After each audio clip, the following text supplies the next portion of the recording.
Okay. Beta.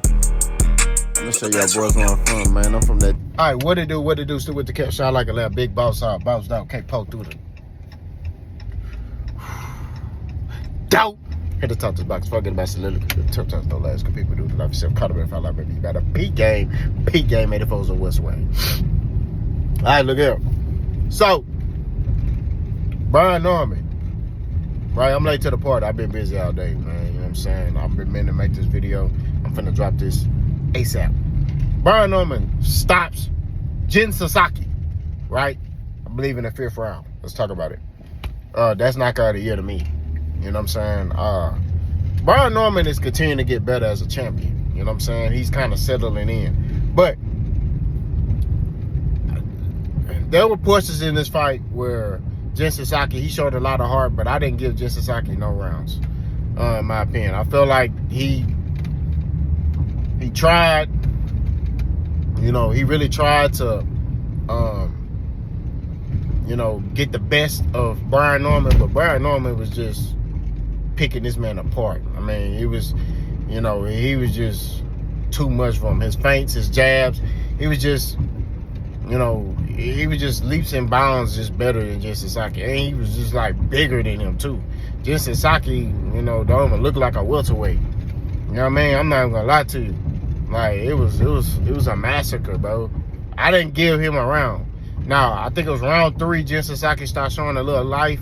He was standing right there in front of Brian Norman, which I feel like that was a bad game plan. Why would you stand in front of a power puncher like that? You know what I'm saying? But hey, he wanted to show he got that dog. He started, showboating a little bit, but Brian Norman was putting them paws on that boy. And Brian Norman came out in the 4th round, kept doing what he doing, and in the 5th round, sleep. You know what I mean? Caught that man with that hook, and that was over with. You know what I mean? After the fight, Brian Norman talked about how he threw a little jab at Boots.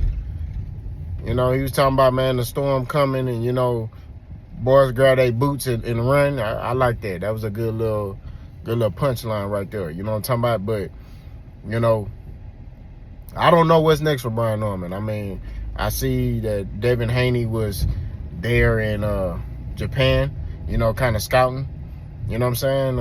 I feel like, me personally, that's a dangerous fight for Devin Haney. I'm not gonna lie to you. I got Brian Norman by stoppage. I think Brian Norman stops Devin Haney. Devin Haney might have some success, but I'm telling you, I just think Brian Norman all he gotta do is land on a button on Devin Haney. That's it. Devin Haney body gonna shut down. He gonna have another moment where his legs start twerking. Pause. I'm telling you, it's gonna be bad. You know what I'm saying? So, it's not that many fights at 47. You got people saying, hey, he should go to 54. I don't know. I don't know.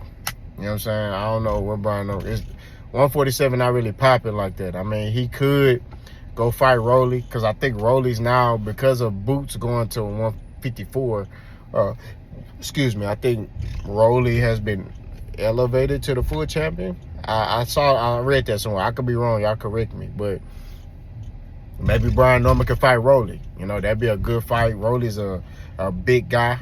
Brian Norman a big guy. Rolly a big puncher. Brian Norman a big puncher. I think that'd be a good scrap. You know what I'm saying? I think that these two guys, getting in that ring will, bring fireworks. So, you know what I mean? We shall see how this thing go, bro.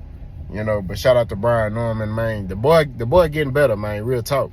You know what I'm saying? He getting better with his you could tell he's learning who he is as a fighter. That's one thing I like about fighters, is when they settle in and they know who they are. I think that's the most impressive thing when you see in fighters, is they like, look, man, I'm him. Because a lot of fighters talk, they say a lot of stuff to hype themselves up, but you could tell in the ring, like, man, this dude ain't really confident. But once they know who they are, it's like, yeah, like You saw that in